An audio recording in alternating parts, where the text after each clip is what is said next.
ہم وہی کہیں گے جو ہمارا دین ہم کو بتاتا ہے. عمل کرو تو تمہارا بھلا ہے، نہیں کوئی عمل کرے تو نقصان ہمارا نہیں. بسم اللہ الرحمن الرحیم. نحمده ونصلي ونسلم على رسوله الكريم. اما بعد فاعوذ باللہ من الشیطان الرجیم. بسم اللہ الرحمن الرحیم. لقد كان في قصصهم عبرة لأولي الألباب. صدق الله العظيم وبلغنا رسوله النبي الكريم ونحن على ذلك لمن الشاهدين والشاكرين والحمد لله رب العالمين. بارگاہ رسالت مآب صلی اللہ علیہ وسلم میں بلند آواز سے درود پاک کا نذرانہ پیش کر لیں. اللہم صلی علی سیدنا ومولانا محمد معدن الجود والکرم منبع العلم والحلم والحکم وبارک وسلم صلاة وسلاما علیک یا رسول اللہ صلی اللہ تعالی علیہ وسلم. نبی اور آل نبی کی بارگاہ میں حصول برکت کے لیے ایک مرتبہ اور پڑھ لیجئے صلی اللہ علی النبی الامی وآلہ صلی اللہ علیہ وسلم صلاۃ و سلاما علیک یا رسول اللہ صلی اللہ تعالی علیہ وسلم. السلام علیکم ورحمۃ اللہ وبرکاتہ. میرے پیر و مرشد ارشاد فرماتے ہیں شجاعت ناز کرتی ہے، جلالت ناز کرتی ہے، وہ سلطان زماں ہیں ان پہ شوکت ناز کرتی ہے. شہنشاہ شہیداں ہو، انوکھی شان والے ہو، حسین ابن علی تم پر شہادت ناز کرتی ہے. بٹھا کر شان اقدس پہ کر دی شان دو بالا، نبی کے لاڈلوں پر ہر فضیلت ناز کرتی ہے. خدا کے فضل سے اختر میں ان کا نام لیوا ہوں، خدا کے فضل سے اختر میں ان کا نام لیوا ہوں. میں ہوں قسمت پہ نازاں، مجھ پہ قسمت ناز کرتی ہے. قرآن مقدس کی جس آیت کریمہ کی میں نے تلاوت کی ہے، اللہ تعالیٰ فرماتا ہے لقد کان فی قصصہم عبرۃ لأولی الالباب. بے شک ان کی خبروں سے عقل مندوں کی آنکھیں کھلتی ہیں. دنیا میں بے شمار شہادتیں ہوئی ہیں. کوئی کربلا کی جنگ اسلام کی پہلی جنگ نہیں ہے. بے شمار جنگیں کربلا سے پہلے ہوئی ہیں، بے شمار شہادتیں کربلا سے پہلے ہوئی ہیں. خود محرم الحرام شریف کی 10ویں تاریخ کی اگر ہسٹری دیکھی جائے تو اس 10ویں تاریخ کو ہی بے شمار واقعات ہوئے، لیکن کربلا کا اتنا دردناک واقعہ پیش آیا. 10ویں محرم کو یزیدیوں کی طرف سے حضور سید عالم صلی اللہ علیہ وسلم کے گھرانے پر وہ ظلم و ستم کے پہاڑ توڑے گئے کہ کائنات نے کہ اس جو ہے داستان نے پوری کائنات کو ہلا کر کے رکھ دیا ہے. عاشورے کی تاریخ کی اگر بات ہے تو سیدنا آدم علیہ السلام کی توبہ اسی دن قبول ہوئی. حضرت آدم علیہ السلام کی ولادت بھی 10ویں محرم کو ہوئی. جس دن حضرت آدم علیہ السلام کو جنت میں داخل کیا گیا وہ بھی محرم شریف کی 10ویں تاریخ تھی. عرش، کرسی، آسمان، زمین، سورج اور ستارے یہ سب 10ویں تاریخ کو ہی بنائے گئے. سب سے پہلی بارش اللہ تعالیٰ نے اسی دن جو ہے برسائی اور اسی دن سب سے پہلی بارش ہوئی ہے. حضرت ابراہیم علیہ السلام کی ولادت بھی اسی دن ہوئی ہے. نمرود کی آگ سے اللہ تعالیٰ نے ابراہیم علیہ السلام کو بچایا تو محرم کی 10ویں تاریخ تھی وہ. اور حضرت موسیٰ علیہ نبینا علیہ السلام کو فرعون سے نجات دی اور دریائے نیل کے اندر فرعون کو اور اس کے تمام ذریت کو ہلا کر کے رکھ دیا اور اسی دریا سے بچا کر کے لے کر کے گیا حضرت موسیٰ علیہ السلام کو محرم کی 10ویں تاریخ کو. حضرت عیسیٰ علیہ السلام کی ولادت پیدائش اسی دن ہوئی. اور جس دن آسمان پر اٹھایا گیا وہ دن بھی محرم الحرام شریف کی 10ویں تاریخ کا دن تھا۔ حضرت نوح علیہ السلام کی کشتی جودی پہاڑ پر لگی، وہ بھی 10ویں تاریخ کو۔ حضرت سلیمان علیہ السلام کو اللہ نے پوری دنیا کا بادشاہ بنایا، وہ بھی 10ویں تاریخ کو۔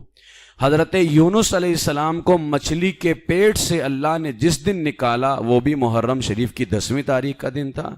حضرت یعقوب علیہ السلام اپنے بیٹے یوسف علیہ السلام کی جدائی میں روتے رہے، آنکھوں کی روشنی کم ہو گئی اور بینائی کمزور ہوتی گئی۔ دوبارہ جب اللہ تعالیٰ نے بینائی میں طاقت عطا فرمائی، وہ دن بھی محرم الحرام شریف کی 10ویں تاریخ کا دن تھا۔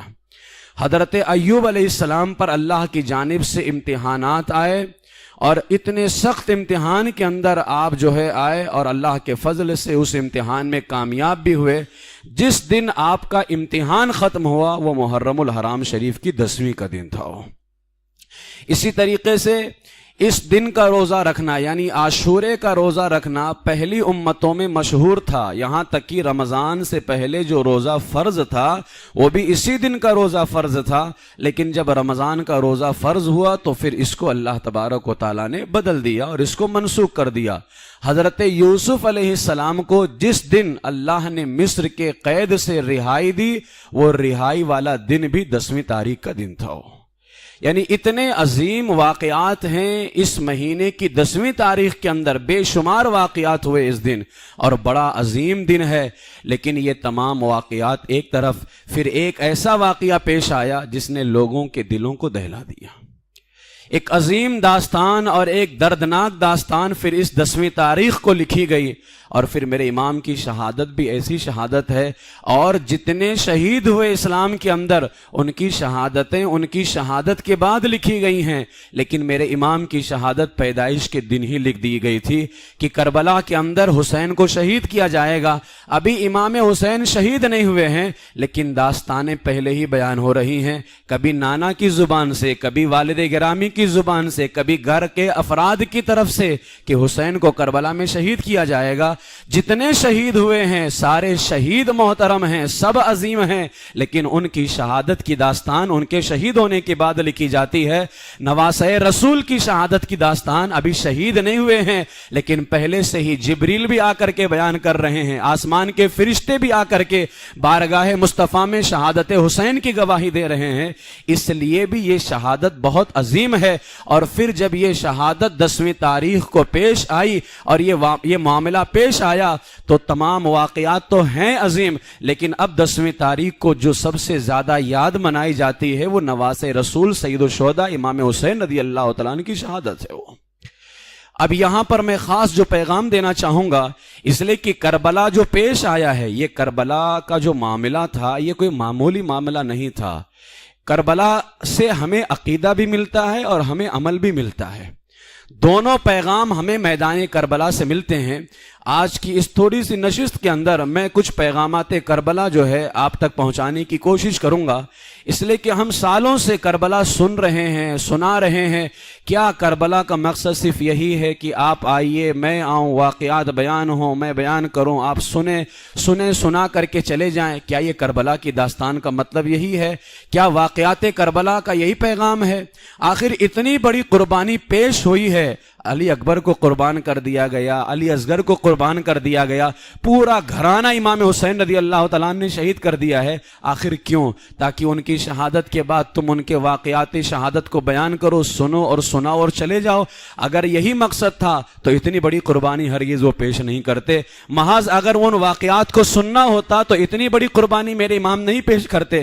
آخر بات کیا ہے کہ جس کی خاطر امام حسین رضی اللہ تعالیٰ نے مدینہ شریف کو چھوڑ دیا، حج کے دن پوری دنیا سے لوگ خانہ کعبہ کی طرف جا رہے ہیں، حج کی تیاریاں کر رہے ہیں، اور امام خود مکے میں ہوتے ہوئے اسی دن جس دن حج شروع ہونا ہے امام احرام باندھ کر کے میدان کوفہ کی طرف نکل رہے ہیں۔ آخر کیا بات ہے؟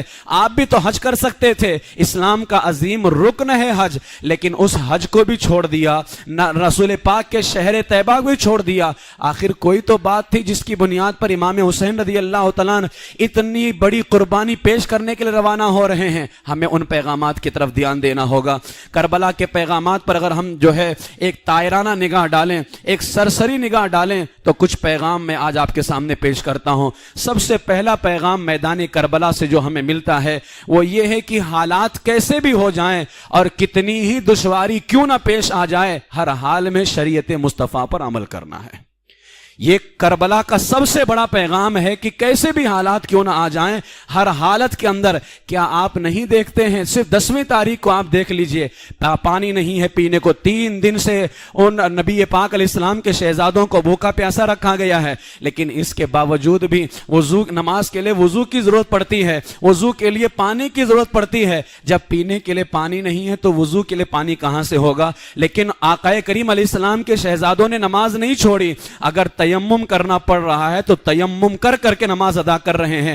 پانی نہیں ہے لیکن نماز کی ادائیگی ہو رہی ہے، اور اتنی نماز کی ادائیگی اور ایسی اعلیٰ مثال پیش کی ہے، ہر کوئی قربان بھی ہو رہا ہے۔ حتیٰ کہ جب میرے امام کا آخری وقت آیا، اس وقت بھی آپ دیکھیں، دنیا نے دیکھا ہے، امام حسین رضی اللہ تعالیٰ لڑتے لڑتے شہید نہیں ہوئے ہیں، حالت سجدہ کے اندر شہید ہوئے ہیں۔ سجدے میں جانے سے پہلے تلوار تو اٹھاتے ہوئے دیکھا گیا ہے، سجدے میں جانے سے پہلے دشمنوں کے مقابلے میں آتے تو دیکھا گیا ہے۔ مجھے بتائیے کیا امام حسین کو نہیں پتا تھا میں سجدے میں جاؤں گا تو یہ میرے دشمن ہیں، میری گردن مار دیں گے، مجھے قتل کر دیں گے؟ میرے امام جانتے تھے، لیکن وہ یہ چاہتے تھے جس رب کے لیے میں اتنی بڑی قربانی دے رہا ہوں، کیوں نہ میں اس رب کو سجدہ کرتے ہوئے رب کی بارگاہ کے اندر چلا جاؤں۔ تو ایسی عبادت کا نمونہ پیش کیا ہے کہ آخری وقت بھی امام نے اپنا سجدے کے اندر رکھا ہے۔ مجھے بتائیے یہ کیا پیغام دیتا ہے؟ کیا یہ صرف اس لیے ہے کہ تم آؤ اور بیان کرو کہ امام حسین نے سجدے میں اپنی گردن کٹوا دی ہے؟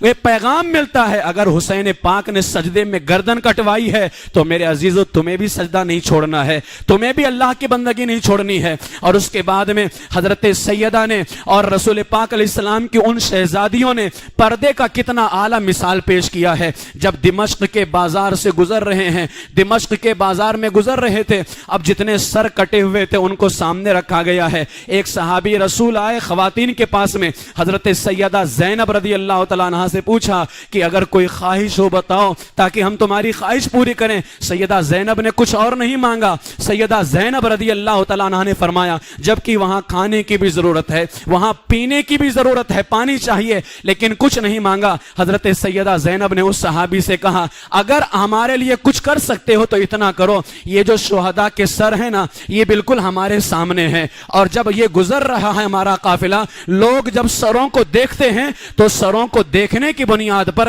ان کی نگاہ ہمارے چہرے پر پڑتی ہے، اور یزیدیوں نے ہمارے دوپٹے تک کے چھین لیے ہیں۔ بس اتنا کام کر دو، ان سروں کو تھوڑا سا آگے کروا دو تاکہ کوئی ان سروں کو دیکھے تو اس کی نگاہ ہمارے اوپر نہ پڑے۔ یہ پردے کا کتنا اعلیٰ تصور پیش کیا ہے۔ اسی لیے شاعر نے کہا آقا کے نواسے نے مصلی نہیں چھوڑا، سر تن سے جدا ہو گیا، سجدہ نہیں چھوڑا، دربار میں بولی تھی لہجے میں علی کے، زینب نے کسی حال میں پردہ نہیں چھوڑا۔ بتائیے سیدہ زینب نے کیا چاہا، کیا خواہش کا اظہار کیا؟ ان سروں کو تھوڑا سا آگے کروا دو تاکہ کوئی ان سروں کو دیکھے تو اس کی نگاہ ہم اہل بیت اطہار کی خواتین کے اوپر نہ پڑے۔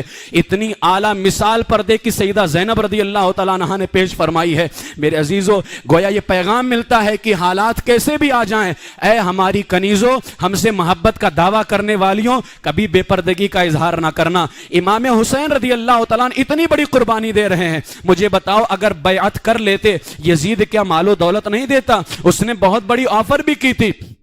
اگر امام حسین بیعت کر لیتے، سمجھوتا کر لیتے، وہ اتنی بڑی مثال بن جاتی۔ آج انسان معمولی باتوں پہ جو ہے سمجھوتا کر لیتا، دین کو چھوڑ دیتا، اور مثال جانتے ہو کیا بناتا؟ لوگ یہی کہتے تھے کیا ہوا آج ہم دین چھوڑ رہے ہیں؟ تو نبی کے نواسے نے بھی تو دین کو چھوڑا تھا، نبی کے نواسے نے بھی تو کمپرومائز کر لیا تھا۔ اگر امام حسین نے سمجھوتا کر لیا ہوتا تو پوری دنیا تک کے دین کی بقا نہیں ہوتی، قیامت تک کے دین محفوظ نہیں رہ جاتا۔ لوگ معمولی باتوں عزتوں پر دین کو چھوڑ دیتے اور مثال امام حسین کی دیا کرتے. میرے امام حسین رضی اللہ تعالیٰ نے دروازہ بند کر دیا, یزید کے ساتھ کوئی سمجھوتا نہیں کیا. اگر بیعت کر لیتے بہت مال و دولت دے دیتا, سونے کے اندر تول دیتا, لیکن میرے امام نے اس سے سمجھوتا نہیں کیا. کیوں؟ یزید شریعت کے خلاف تھا, یزید شراب پیتا تھا, یزید زنا کرتا تھا, ماؤں بہنوں اور بیٹیوں سے نکاح کو جائز کہتا تھا, یزید جوا کھیلا کرتا تھا.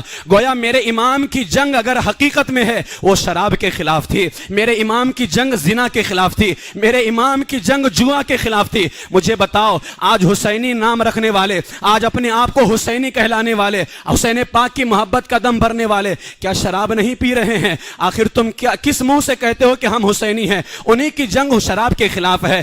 آج ان کی محبت کا دم بھرنے والے جوا بھی کھیل رہے ہیں. کتنے ہمارے جوان بچے جوا کے اندر مبتلا ہو رہے ہیں. مجھے بتاؤ, امام حسین کی جنگ تو جوا کے خلاف تھی. آج عزتوں کو تار تار کیا جا رہا ہے, جھوٹ بولا جا رہا ہے, نمازوں کو چھوڑا جا رہا ہے. نمازوں کو چھوڑنا تو یزید کا طریقہ تھا, امام کی جنگ تو اس کے خلاف تھی. شریعت کی عزت کو خطرے کے اندر ڈالنا یہ یزید کا کام تھا. میرے امام کی جنگ ان لوگوں کے خلاف تھی جو شریعت کی عزتوں کو پامال کیا کرتے تھے.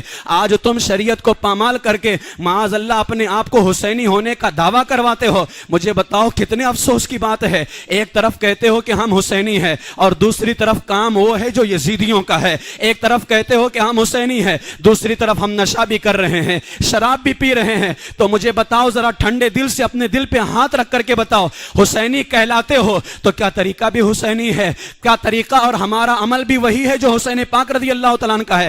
آج لوگ سمجھتے ہیں کہ کربلا ختم ہو گئی ہے, واقعہ بیان کرو ختم کر دو. میرے عزیزو یاد رکھ لو, واقعہ تم بیان کرو یا نہ کرو, کربلا کل بھی تھی, کربلا آج بھی ہے اور صبح قیامت تک کے کربلا رہے گی. کربلا ختم نہیں ہوئی ہے, اور جب کربلا نہیں ختم ہوئی ہے, جب جب کربلا کی تاریخ آتی ہے تب تب دو دو لشکر سامنے آتے ہیں. ایک لشکر کا نام لشکر یزید ہے, ایک لشکر کا نام لشکر حسین ہے.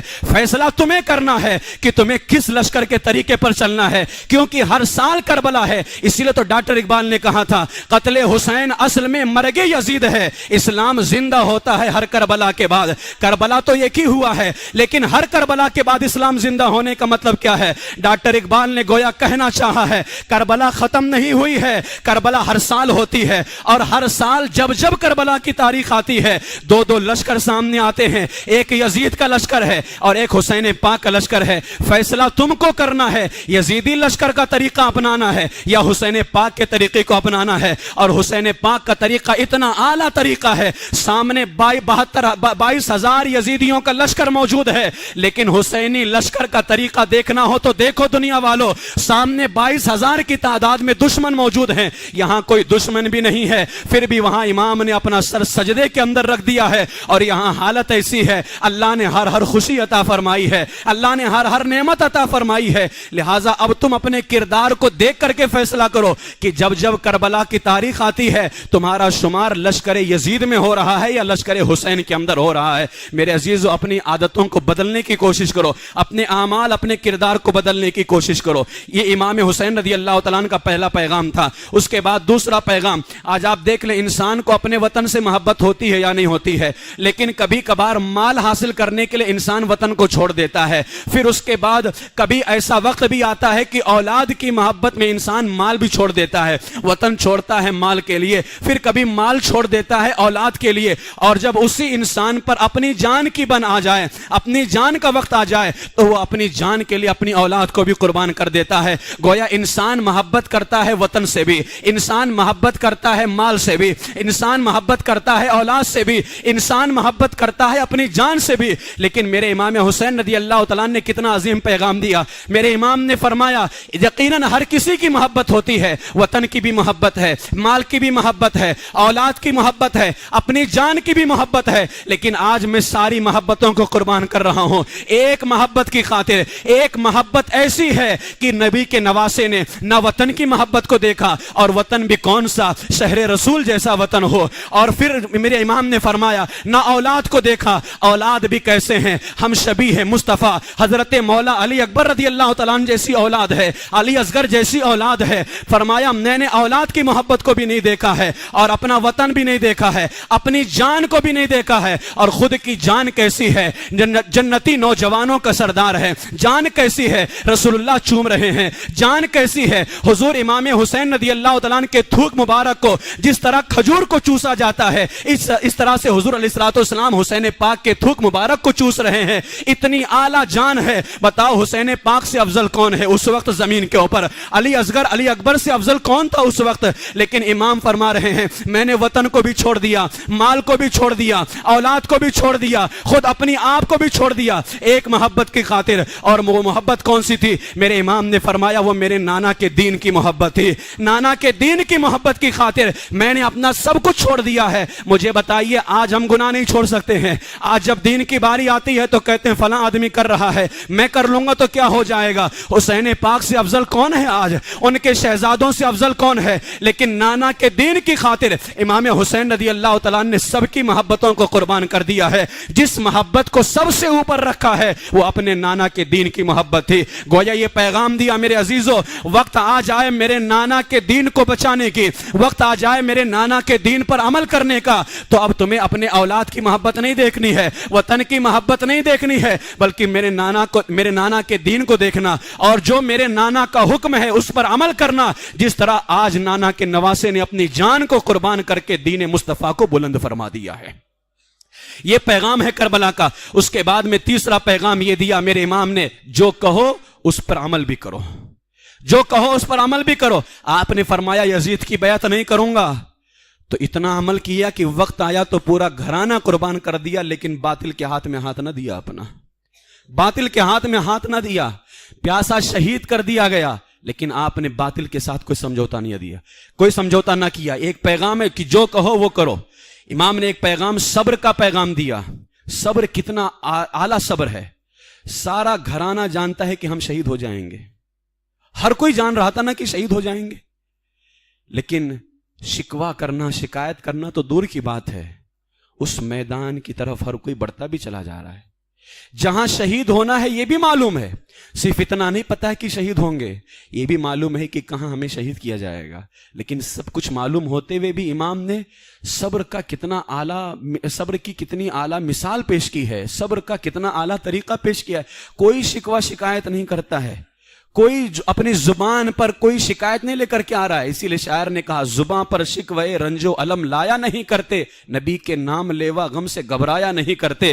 جب نام لیوا غم سے نہیں گھبراتے تو یہ تو صرف نام لیوا نہیں ہے, بلکہ جن کا نام لیتے ہیں انہی کی گود میں کھیلا ہے, جن کا نام لیتے ہیں انہی کے کندھے پہ سواری فرمائی ہے, جن کا نام لیتے ہیں انہوں نے ہی اپنا لعاب دہن ان کے منہ کے اندر ڈالا تھا. یہ ایسے ہیں. تو سارا گھرانہ جانتا ہے کہ ہمیں شہید ہونا ہے, لیکن اس کے باوجود بھی امام حسین رضی اللہ تعالیٰ عنہ یا آپ کا کوئی بھی گھر کا افراد جو ہے شکوہ شکایت نہیں کرتا ہے. آج ہمارا حال دیکھ لیں, تھوڑی سی پریشانی آتی ہے کہ ہم دین کو چھوڑ بیٹھتے ہیں, اور معاذ اللہ یہاں تک کہ ہماری زبان پر لفظ آ جاتا ہے کہ ہمارا قصور ہی کیا ہے, ہماری غلطی ہی کیا ہے. ہم نمازیں بھی پڑھ رہے ہیں, ہم روزے بھی رکھ رہے ہیں, ہم سب کچھ کر رہے ہیں, پھر بھی پریشانی آ رہی ہے. مجھے آپ یہ بتائیے, کیا آپ کی نمازیں امام حسین کی نمازوں سے زیادہ ہیں؟ کیا آپ کے روزے امام حسین کے روزوں سے زیادہ تھے؟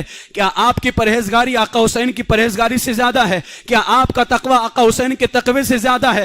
کیا آپ اللہ کو آقا حسین سے زیادہ پسند ہو گئے؟ لیکن جو پریشانی کربلا میں, صرف کربلا کی پریشانی اگر دیکھی جائے تو جو پریشانی کربلا میں میرے امام پر آئی ہے, ہم سب اپنی پوری زندگی کی پریشانی تو کیا, پوری امت امام حسین کے بعد سے لے کر کے قیامت تک پیدا ہونے والی ساری امتیں اپنی پریشانیوں کو ایک طرف رکھیں, آقا حسین کی پریشانی کو ایک طرف رکھیں, تو میرے امام کی پریشانی زیادہ نظر آئے گی. بتائیے اگر سجدہ, اگر یہ تصور پیدا ہو رہا ہے کہ ہم نمازیں بھی پڑھ رہے ہیں, ہم روزے بھی رکھ رہے ہیں, ہم اللہ کو مان بھی رہے ہیں, ہمارا تو اللہ پر ایمان ہے, مجھے بتاؤ ہم سے زیادہ اللہ پر ایمان میرے امام کا تھا, کتنا مضبوط ایمان تھا. لیکن پریشانی آئی ہے, کبھی کبھار اللہ کی جانب سے امتحان بھی آتا ہے, اللہ تمہیں آزماتا ہے, میرا بندہ میری عبادت بھی کر رہا ہے, میرے لیے روزے بھی رکھ رہا ہے, مجھ پر اچھا ایمان بھی رکھتا ہے, لاؤ میں اپنے بندے کا امتحان لیتا ہوں، میں اپنے بندے کو آزماتا ہوں، اللہ کی جانب سے امتحان بھی آتے ہیں۔ لہٰذا کربلا کا ایک پیغام تو یہ ہے کہ کتنے بھی معاملات کیوں نہ آ جائیں، اگر پریشانی آ رہی ہے اللہ کی بارگاہ میں یہ دعا کرو، مولا اگر یہ پریشانی گناہوں کی وجہ سے ہے میرے گناہوں کو معاف فرما دے اور پریشانی کو دور فرما دے، اور اگر یہ پریشانی مولا تیری جانب سے میرا امتحان ہے تو تیرے امتحان میں کوئی اس وقت تک کامیاب نہیں ہو سکتا ہے جب تک تو کامیابی نہ عطا فرمائے۔ مولا اگر تو میرا امتحان لے رہا ہے، میری آزمائش کر رہا ہے، مولا تو اس امتحان میں کامیابی دینے والا بھی تو ہی ہے۔ اے میرے پروردگار عالم، اگر تیری جانب سے یہ پریشانی امتحان ہے تو اپنے اس کمزور بندے کو اس امتحان میں کامیابی عطا فرما۔ یہ اللہ کی بارگاہ میں دعا کریں۔ کبھی بھی اپنی زبان کے اوپر پریشانیاں کے عالم میں شکوہ شکایت نہ لے کر کے آئیں، وقت آئے گا انشاءاللہ تعالیٰ ساری پریشانیاں دور ہو جائیں گے۔ پریشانی کربلا میں آئی لیکن آپ دیکھ لیں جو پریشانی ڈھانے والے تھے ان کا نام و نشان مٹ گیا، اور جو پریشانی برداشت کرنے والے تھے قیامت تک کہ ان کا نام اللہ نے زندہ فرما دیا ہے۔ تو پریشانی کے اندر ہمیں نہیں گھبرانا، یہ میرے امام کا پیغام ہے۔ اس کے بعد میرے امام نے ایک پیغام یہ دیا، کتنا خوبصورت پیغام، تعداد نہ دیکھنا، حق بات پہ قائم رہنا۔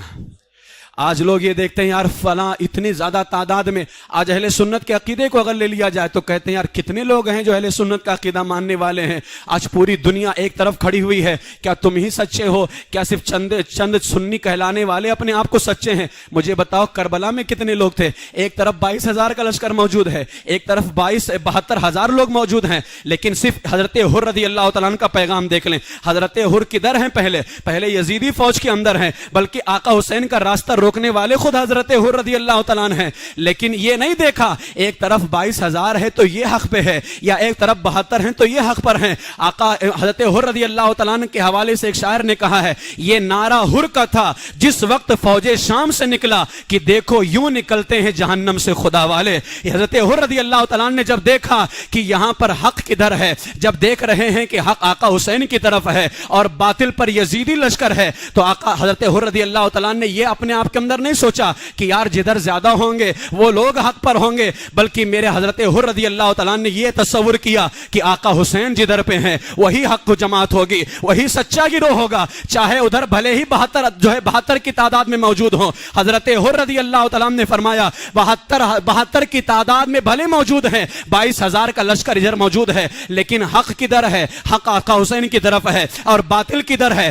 باطل یزید کی طرف ہے۔ پہلے یزیدی فوج میں ہیں، لیکن جب حق کو دیکھا تو تعداد کو نہ دیکھا، حق دیکھتے ہوئے حضرت حر رضی اللہ تعالیٰ بارگاہ آقا حسین رضی اللہ تعالیٰ میں تشریف لے کر کے آ جاتے ہیں، اور آپ دیکھ لیں اس وقت میدان کربلا کے اندر 22,000 کا لشکر موجود ہے، ایک طرف 72 موجود ہیں۔ مجھے بتائیے جو 22,000 تھے اس میں کتنے ہزار تو بچ کر کے بھی چلے گئے تھے نا، لیکن مجھے بتاؤ آج کسی کا قبیلہ باقی ہے؟ آج کوئی بتا سکتا ہے کہ فلاں آدمی شمر کے خاندان کا ہے، فلاں آدمی عمرو ابن سعد کے خاندان کا ہے، فلاں کسی کے خاندان کا ہے، فلاں یزید کا خاندان کا ہے؟ کوئی بتا سکتا ہے؟ جبکہ کربلا میں 22,000 تھے، ان 22,000 میں سے کتنے ایسے ہزار تھے جو کربلا سے بچ کر کے چلے گئے تھے؟ لیکن کیا آج بتا سکتا ہے کہ کوئی بچہ ہوا ہے ان کے خاندان کا؟ کوئی نہیں بتا سکتا ہے۔ سب کے نام و نشان اللہ تعالیٰ نے مٹا ڈالے، لیکن ایک طرف 72 ہیں، اور اس 72 میں سے بھی کئی ہزار نہیں بچ کر، کئی افراد نہیں بچ کر کے گئے، صرف 72 میں سے 2 شہزادے بچ کر کے گئے، ایک امام حسن مصطفیٰ کے شہزادے حسن مصنع رضی اللہ تعالیٰ عنہ، اور دوسرے امام حسین کے شہزادے امام زین العابدین رضی اللہ تعالیٰ عنہ۔ 72 افراد جدھر ہیں، جدھر حق ہے، جدھر سچائی ہے، ادھر سے صرف 2 لوگ بچ کر کے گئے، اور آج ان دونوں کی بنیاد پر پوری دنیا کے اندر غلام حسین موجود ہیں، ان کا نام لینے والے موجود ہیں۔ صرف ان دونوں شہزادوں کی بنیاد پر آج ان کی محبتوں کا چراغ پوری دنیا کے اندر جل رہا ہے،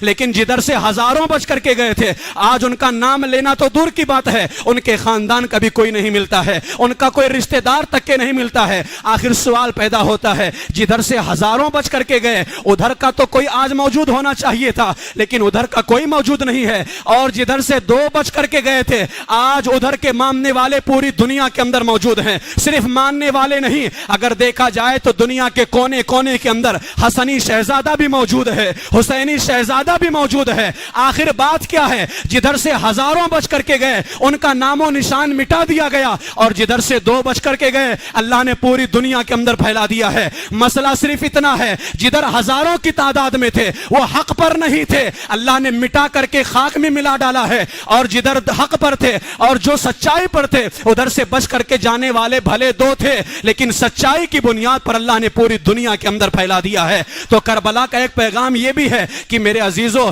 تعداد نہ دیکھنا، حق بات پہ قائم رہنا، اس لیے کہ اگر کامیابی چاہتے ہو تعداد کی طرف نہ جاؤ، سچائی کی طرف جاؤ۔ اور سچائی کا لشکر کون ہے؟ جس کو لشکر حسین کہا جاتا ہے، یہ سچائی کا لشکر ہے۔ ایک پیغام میرے امام نے یہ دیا، مال و دولت کے چکر میں نہ آنا، یہ بھی ایک کربلا کا پیغام ہے۔ مال و دولت کے چکر میں نہ آنا، دین کا سودا نہ کرنا، دنیا سے دل نہ لگانا، یہ اتنا خطرناک ہے دنیا سے دل لگانا۔ مجھے بتائیے، امام حسین رضی اللہ تعالیٰ عنہ کے بارے میں یزیدی نہیں جانتے تھے؟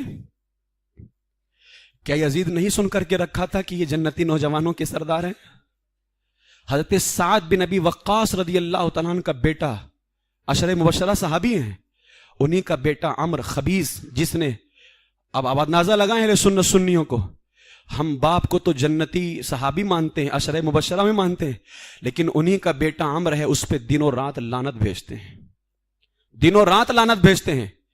اگر ہم نے صحابی کے بیٹے کو نہیں دیکھا ہے، امیر معاویہ کا بیٹا یزید خبیث ظالم فاسق فاجر، اگر ہم نے صحابی کے بیٹے کو غلط کام کرنے کی بنیاد پر شریعت کے خلاف جانے پر نہیں چھوڑا، تو آج کچھ نام نہاد حشمتی، علامہ حشمت الرضا کا نام لے کر کے، حشمتی کہلا کر کے اعلیٰ حضرت کے خلاف باتیں کرتے ہیں کہ اعلیٰ حضرت نے ڈھول جائز کیا ہے، تعزیہ جائز کیا ہے، مرثیہ جائز کیا ہے، اور جو ہے پیٹنا پٹوانا چیخنا چلانا جائز کیا ہے۔ اگر ہم صحابی کے بیٹوں کو نہیں مانتے ہیں شریعت کے خلاف کام کرنے پر، تو علامہ حشمت الرضا کا شہزادہ ہو یا پیلی بھیت کا شہزادہ ہو یا بریلی کا شہزادہ ہو، بریلی خاندان کے اندر توقیر رضا نام کا ایک شخص ہے، دیوبندیوں سے ملتا جلتا ہے، ایک طرف آقا اعلیٰ حضرت پر اپنی جانیں قربان کرتے ہیں، دوسری طرف اسی توقیر پر جو امام احمد رضا کے خاندان کا ہے، خون رضا موجود ہے، اس پہ لعنت بھیجتے ہیں، ہم لعنت بھیجتے ہیں، شہزادہ کہیں کا بھی ہو۔ جب ہم سنیوں نے صحابہ کے شہزادوں کو نہیں دیکھا جنہوں نے میرے امام کے خلاف بغاوت کی ہے، آقا حسین کے خلاف جا کر کے شریعت کو پامال کیا ہے، تو آج پیلی بھیت کا شہزادہ یا بریلی کا شہزادہ، یاد رکھ لو، ہم سنیوں کے یہاں سب سے پہلے جس کو دیکھا جاتا ہے وہ رسول اللہ کی ذات ہے، وہ رسول اللہ کی ذات ہے، وہ ہم کسی کے شہزادے کو بعد میں دیکھتے ہیں، پہلے اپنے آقا کو دیکھتے ہیں۔ جو میرے آقا کا بن جاتا ہے اور ان کی آل اولاد کا بن جاتا ہے، ہم اس کے بن جاتے ہیں، اور جس نے انہیں چھوڑا، ان کے اولاد کو چھوڑا، ہم اس کے خلاف ہو جاتے ہیں۔ کتنا بڑا دنیا کی لالچ کے اندر آنا، دنیا کی دولت کی ہرس ہونا، یہ کتنا نقصان دیتا ہے۔ یزید کو نہیں معلوم تھا، کربلا میں آنے والے سب کو معلوم تھا۔ کیا یزیدیوں نے نہیں سن کر کے رکھا تھا آقا حسین کی فضیلت کیا ہے؟ لیکن آنے والے امام کے مقابلے میں سب جانتے تھے ان کی شان کیا ہے، ان کا مقام، یہ بھی جانتے تھے اس وقت اس زمین پر ان سے افضل کوئی نہیں ہے، لیکن پھر بھی امام کے خلاف گئے نا۔ کیوں؟ دنیا کی لالچ میں، کسی کو رے کی حکومت، کسی کو دنیاوی لالچ، کسی کو کوئی لالچ دے دی گئی۔ دنیا کی لالچ نے انہیں اندھا کر دیا تھا کہ یہ نواسے رسول ہیں، یہ دنیا کی لالچ تھی کہ انہیں اندھا کر دیا کہ یہ نواسے رسول ہیں۔ آج آپ دیکھ لیں، باپ کا کیا حق ہے کیا نہیں معلوم ہے، بیٹے کا کیا حق ہے نہیں پتہ ہے، بھائی بہن رشتہ داروں کے حقوق کیا ہے، مرنے کے بعد کس کو کتنا دینا ہے کیا نہیں معلوم ہے۔ مسلمان نہیں جانتے ہیں کہ اللہ نے سب کا حق رکھا ہوا ہے، جانتے ہیں، لیکن دنیا کی لالچ ہے کہ بہنوں کا حق نہیں دیا جا رہا ہے۔ اگر دیکھنا چاہتے ہو کہ کس طرح ان کلمہ پڑھنے والوں کو دنیا کی لالچ نے اندھا کر دیا کہ نواسے رسول نہ دکھا، تو آج اپنی مثال سے آپ خود دیکھ لیں۔ آج ہمارا باپ بھی نہیں دکھتا ہے، ہماری ماں بھی نہیں دکھتی ہے، بہن بھی نہیں دکھتی ہے، دوسرے رشتہ دار بھی نہیں دکھتے ہیں۔ دنیا کی لالچ نے ہمیں اتنا اندھا کر دیا ہے کہ ہم اپنے رشتہ داروں کو پہچان نہیں پاتے۔ یہ میرے امام نے کربلا سے ہمیں پیغام دیا ہے۔ میرے عزیزو، ہمیں کربلا سے بے شمار پیغامات حاصل ہوتے ہیں۔ جہاں ہمیں عمل کا درس ملتا ہے کربلا سے، وہیں ہمیں عقیدے کا بھی پیغام ملتا ہے۔ آج لوگ کہتے ہیں مزاروں پہ جانا کہاں سے جائز ہے؟ مجھے بتاؤ، مدینے سے نکلتے وقت مزار پہ کون گیا تھا؟ بارگاہ رسول میں کون گیا تھا؟